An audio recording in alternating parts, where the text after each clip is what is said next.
Google पर आपका नाम डालते हैं ना, तो सैकड़ों सवाल आते हैं जो लोगों ने सर्च किए होते हैं कि अनिरुद्धाचार्य जी का नाम लिख करके उसके बाद क्या क्या लोग पूछना चाहते हैं।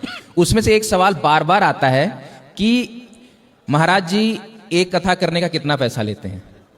आप एक करा लो, पता चल जाएगा। लोग गूगल पर पूछ रहे हैं वही बात। ऐसा है, कथा लेते भी हैं कि नहीं? कथा कराने का कोई शुल्क हम नहीं लेते, डिमांड नहीं करते। जो आप देना चाहें जी। अपनी श्रद्धा से, स्वेच्छा से वो आप देते हैं। तो जो दे कोई वो ले लेते हैं, क्योंकि यहाँ सारे कार्य पैसे से ही चल रहे हैं। बिल्कुल। तो कोई मांग नहीं है कि नहीं जी आप इतना ही दो। कई बार तो ऐसा हुआ, हमारी एक मैया है, वृद्ध माता है, ऊपर रहती हैं, उनका मन हुआ कि बेटा हमें भागवत सुनवाओ। तो हमने उनको कहा कि आप सुन लो भागवत। तो उन्हें सुनवाया। हमने जब जीवन में शुरुआत की तो हमारे पास इंदौर में एक मंदिर है गणपति जी का जी। वहां पर बहुत पहले मैंने एक कथा की। एक रिक्शा वाले भाई ने कथा कराई, उनकी ऑटो थी। अच्छा। शुरुआती थी वो ऑटो। नरेंद्र उनका नाम था। वो आज भी बच्चा है, आता है कभी कभी। उन्होंने कथा, उनको उसने कहा कि मैं अपने माँ बाप को कथा सुनवाना चाहता हूँ गुरुजी आपसे। मैंने कहा सुना देंगे। तो मैं कथा करने गया उनके यहाँ और कथा की। संगीत लेके गया, संगीत वाले थे 4-6 लोग साथ में थे, साउंड वाले थे। अब साउंड वाला, संगीत वाला और भी कुछ लोग थे, तो वो पैसे तो उनको देने ही थे। जी जी। पर उन्होंने जब कथा करवाई तो पूरी जब कथा 7 दिन की हुई तो उन्होंने लगभग 2000-3000 रुपए 7 दिन की कथा के लगभग इतने रुपए दिए थे। और इतने में पूरी कथा हुई जो 7 दिनों की। 7 दिनों की। और उसमें संगीत वाले भी थे 4, उनको भी देना था। अच्छा। साउंड वाले थे, साउंड वाले को भी देना था। साउंड वाले को 7000 देना था, संगीत वालों को 10,000 देना था। तो 10 और 7 17 हुए। 17,000 तो देना ही था और हमें मिले 2-3 हजार। 2-3 हजार।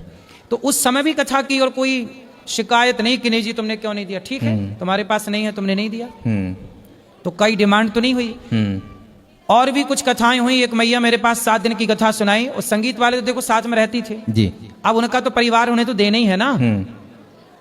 तो आपके साथ कोई है तो आप उसको तो देंगे। बिल्कुल। उसका भी परिवार है, रोटी चल रही है उसकी। मैंने कथा की और मैया ने 7 दिन की कथा सुनी और उसके बाद एक तुलसी का पत्ता लेकर आई। बोले बेटा ये कथा की दक्षिणा आपकी। मैंने स्वीकार किया। मैंने पलटकर कभी नहीं कहा कि आप मुझे ये क्यों दे रही हो, जबकि खर्चे ही कम से कम उस समय भी 20 से 25 हजार के तो खर्चे ही थे। फिर आने जाने का रिजर्वेशन अलग था। भाई जाओगे आओगे तो पैसे तो लगेंगे। तो महाराज जी सब चीजें इस खर्चे में चली आई हैं। कभी हमने डिमांड नहीं की। एक बार एक संत जी, एक व्यक्ति थे, उन्होंने कहा कि इनके यहाँ कथा कर दो। हम चले गए संत जी के कहने से। उन्होंने कथा कराई। 7 दिन की कथा हुई।